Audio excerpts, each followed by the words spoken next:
Kabir sir से मेरा ये सवाल है अभी कि जो नए स्टूडेंट्स हैं जो छोटे शहरों से आ रहे हैं और जो आजकल सोशल मीडिया हो या नए नए आधुनिक चीज़ों से एक्सपोज हो रहे हैं, उनका कहाँ तक एक कॉन्सिक्वेंस दिखता है सर, और क्या मैसेज देना चाहेंगे आप? देखिए, ऐसा है कि इस देश की टेलीविजन की हालत बहुत खराब है।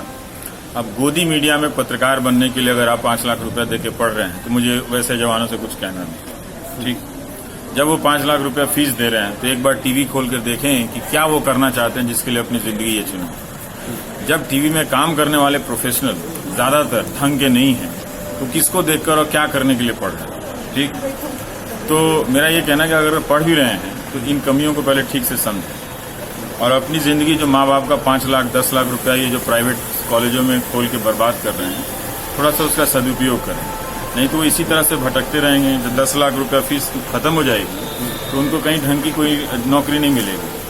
क्या मिलेगी? आप कोई टीवी खोल कर देखिए तो उसमें किस स्किल की जरूरत है, क्या पढ़ाई हो रही है, और क्या पढ़ना नहीं है ये मैं नहीं कह सकता। जरूर पढ़ना है पर आंख खोल के पढ़िए। मतलब जो इंडस्ट्री में जब आप ऐसा देख के जा रहे हैं, इंडस्ट्री का कोई रिक्वायरमेंट नहीं है चमचागिरी करने के अलावा। अच्छा, कोई रिक्वायरमेंट ही नहीं है। तो वो पढ़ा कुछ और रहा है, हो कुछ और रहा है। अब तो पढ़ाने में भी वही रिक्वायरमेंट पढ़ा रहे हैं। और सर ये जो सोशल मीडिया फेसबुक ये सब पे जो चल रहा है, मीम्स चल रहा है, ये सब चल रहा है, जो बच्चे 16 साल के 14 साल के ये सब देखते हैं और उस पर ही एक कमेंट पर ही लड़ाई शुरू कर देते हैं, जो कि बिना रैशनल थिंकिंग के। अब वो हो रहा है, उनको नहीं होना चाहिए। भेड़ बनने की कोई जरूरत नहीं है ना। देखिए क्या है कि इसलिए आंख बंद करके किसी राजनीति का समर्थन नहीं करना चाहिए, क्योंकि आप नहीं जानते कि उनके ड्राइंग रूम में वो क्या तय कर रहे हैं। पता है आपको? मुझे तो नहीं पता है। ठीक, तो जो बाहर बोला जा रहा है आपको वही विश्वास करने का जरिया है। पर मैं ये कभी नहीं कहता कि नेताओं पे विश्वास मत करो, लेकिन हमेशा अपने सवालों से तथ्यों को जमा करके करो। भावनाओं के आधार पर किसी पे विश्वास करो। तो कोई गलत तो नहीं कहा, आप ठीक से तथ्य जान लीजिए। अगर आपको तथ्यों के हिसाब से ठीक लगता है तो विश्वास कीजिए, भावना के आधार पर विश्वास मत कीजिए, क्योंकि आप फिर रैशनल आदमी नहीं है। इसमें गलत बात क्या है? अगर आप किसी को ठीक कह रहे हैं, ठीक से जान रहे हैं, तो इसमें गलत बात क्या है?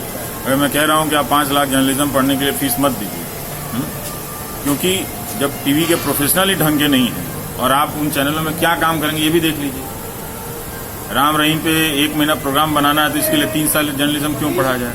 कुछ अच्छे टीचर हैं जरूर जर्नलिज्म में, मगर वो कुछ ही हैं, वो 2-4 ही हैं। वो जो पढ़ने वालों को पता चल जाता है, जब क्लासरूम का मास्टर को देखते हैं तो ज्यादातर वो संस्मरण ही सुनाता रहता है, सब्जेक्ट और टॉपिक नहीं सुनाता। अगर मैं लड़कों को कह रहा हूँ कि तुम्हारा पैसा बचा दे रहा हूँ तो इसमें क्या गलत कह रहा हूँ?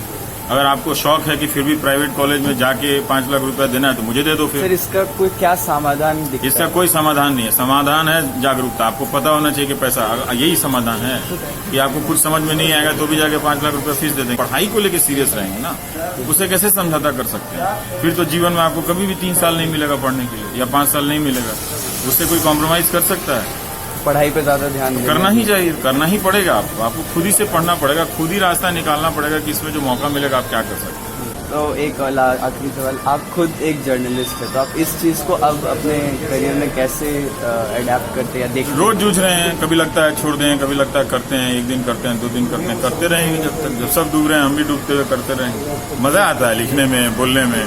तो क्या ये तो खुशी किसी और क्या चीज में ये नहीं। भी देख सकते कि एक पॉइंट के बाद डूब रहे हैं या उस भेड़ चाल में जाना ही एक चारा बचता है?